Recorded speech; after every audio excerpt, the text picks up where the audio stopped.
فضا کہتی ہیں، حضرت فضا. بہت ساری باتیں ایسی ہیں جو میں چونکہ پہلے بھی کچھ باتیں کر چکا ہوں تو وہ باتیں میں بیان کر چکا. آج کچھ ایسی باتیں بیان کر رہا ہوں جو پہلے اس عنوان پر میں بیان نہیں کر سکا، ان باتوں کو لے کے آ رہا ہوں. حضرت فضا لونڈی تھی جناب فاطمہ کی، کنیز تھی، خادمہ تھی، اور بڑا پیار کرتی تھی وہ حضرت فاطمہ سے، اور جناب فاطمہ بڑی شفقت کرتی تھی ان کے ساتھ.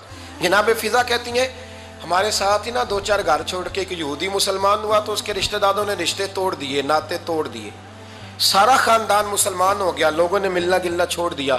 فرماتے ہیں کہ اس کی بیوی فوت ہو گئی. تو میں نے حضرت فاطمہ کو خبر دی تو پہلی خبر سنتے ہی خاتون جنت فرمانے لگی اس سے تو اس کے رشتہ داروں نے ناتا ہی توڑ دیا ہے. فضا جب پتہ کر کے کوئی غسل دینے والا ہے، اسے پتہ کر کوئی کفن دینے والا ہے، کہتے میں واپس آئی. میں نے کہا اماں جی کوئی بھی نہیں، اس کا شوہر تو پریشان بیٹھا ہے. کہنے لگی لا چادر پھر تو اور میں چلتی ہیں. میں نے کہا اماں جی آپ چلیں گی؟ فرمایا میں کیوں نہیں چلوں گی، میرے رسول اللہ کی امت ہے، یہ میرے کی امت ہے، میں چلوں گی. یہ مزاج، یہ شوق، یہ درد، یہ انداز. ایک بی بی آئی مسئلہ پوچھنے، اس نے کہا اماں جی 40 اونٹ ہے تو اللہ کے رستے میں کتنے دوں؟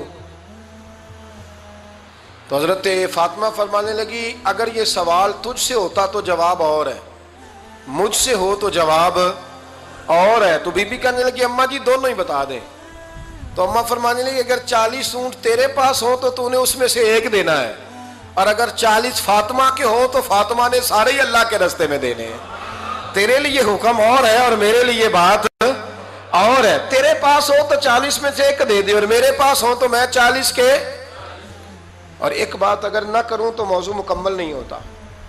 میرے نبی کریم علیہ السلام نے ایک دن صحابہ سے پوچھا بتاؤ بہترین عورت کون سی ہوتی ہے؟ کون ہوتی ہے؟ آکسفورڈ کی پڑھی ہوئی جی، پنجاب یونیورسٹی جس نے ایم فل کا مقالہ لکھا ہو، پی ایچ ڈی ہو جس نے پی ایچ ڈی کی ہو نمل یونیورسٹی سے، ایک کراچی یونیورسٹی کی ڈگری ہولڈر ہو، کہ باہر سے ایم بی بی ایس کر کے آئی ہو. کون افضل ہوتی ہے؟ کہ یا جو اچھی گفتگو کرے، نماز پڑھے، عبادت کرے، وہ افضل؟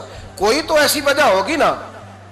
صحابہ سے حضور نے سوال پوچھا تو صحابہ نے بھی مختلف جوابات دیے. کسی نے کہا حضور پنجگانہ نماز پڑھنے والی، اور میں بات تمہاری ٹھیک ہے پر تم میری مراد کو نہیں پہنچے. ایک نے کہا یا رسول اللہ صلی اللہ علیہ وسلم پردہ کرنے والی، فرمایا بات تمہاری ٹھیک ہے پر تم میری مراد کو نہیں پہنچے. ایک نے کہا حضور با پردہ عورت، فرمایا بات تمہاری ٹھیک ہے پر تم میری مراد کو. حضرت علی کہتے ہیں بیٹھا میں بھی تھا بیچ، لیکن میں بھی مراد کو سمجھ نہیں پا رہا تھا، حالانکہ شہر علم کے دروازے کا نام مولا علی ہے. فرماتے ہیں اس وقت اللہ کی حکمت تھی کہ جواب کوئی اور دے. تو حضرت علی کہتے ہیں قد بھی میرا چھوٹا تھا، بیٹھا بھی میں پیچھے تھا، تو تھوڑی گردن اور جھکا کے نا تو میں نکل گیا اور فاطمہ کے حجرے میں پہنچ گیا. تو میں نے کہا فاطمہ حضور نے ایک سوال پوچھا ہے تو صحابہ جواب دے رہے ہیں پر حضور کہتے ہیں تم میری مراد کو نہیں پہنچے، ذرا جلدی سے جواب نہیں دیتی. تو خاتون جنت ہنس پڑی، فرمانے لگی میں جواب دوں؟ آپ کو بھی کہا ہاں دیں جواب کا. کیا؟ فرمانے لگے بتاؤ سب سے بہترین عورت دنیا کی کون سی، سب سے بہترین؟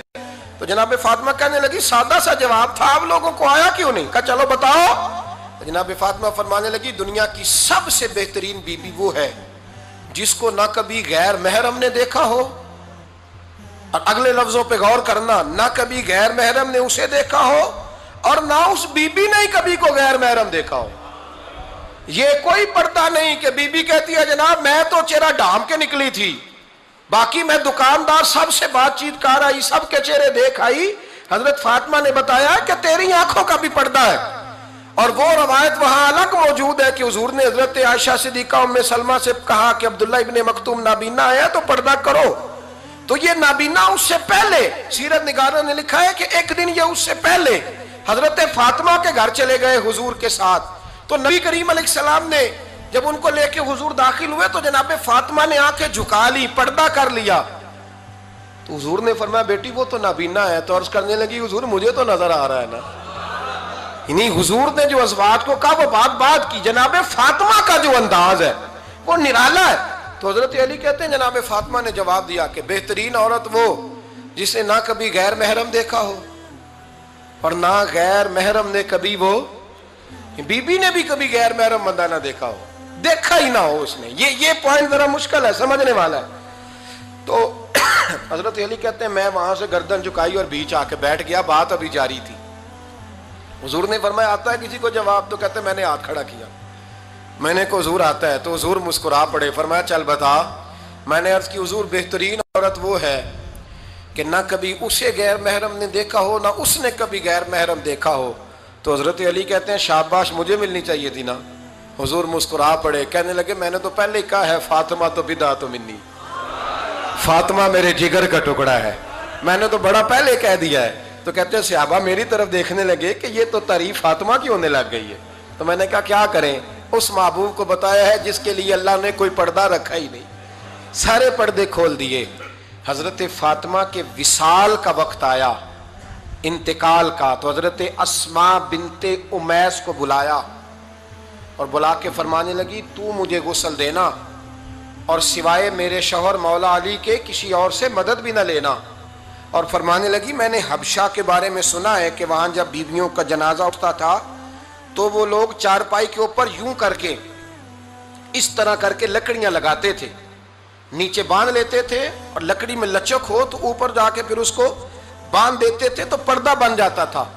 فرمایا میں نے علی کو بتا دیا ہے، تمہیں بھی بتا رہی ہوں، جنازہ میرا رات کو اٹھانا اور لکڑیاں لگا کے نا تو اوپر پردہ کر لینا، میرے وجود پر پڑی ہوئی چادر پر بھی کسی کی نظر نہیں پڑنی چاہیے۔ رات کو جنازہ اٹھانا اور رات کو مجھے دفن کر دینا۔ مدینہ منورہ میں حضور کے وصال ظاہری کے 6 ماہ بعد جناب فاطمہ الزہرا کا جنازہ اٹھا تو مسجد نبوی شریف سے ایک شخص اپنی داڑھی آنسوؤں سے بھگوتا ہوا نکلا تو حضرت ابوبکر صدیق نے کھڑا کر کے پوچھا کیوں نبی پاک کے چچا عباس روتے کیوں ہو؟ حضرت عباس کہنے لگے پہلے حضور گئے تھے، اب نبی پاک کی تصویر بھی چلی گئی۔ کیا ہوا؟ کہ جناب فاطمہ کا وصال ہوا، پھر سے ایک دفعہ مدینے میں رات آئی، پھر سے شام ہوئی، پھر سے جنازہ اٹھا۔ شیر خدا علی المرتضیٰ رضی اللہ تعالیٰ عنہ نے، حضرت عباس نے، حضرت قسم بن عباس نے، حضرت عبداللہ ابن عباس نے تدفین سے فارغ ہوئے۔ ایک روایت ہے کہ حضرت عباس نے جنازہ پڑھایا اور ایک مستند روایت ہے کہ حضرت ابوبکر صدیق نے جنازہ پڑھایا۔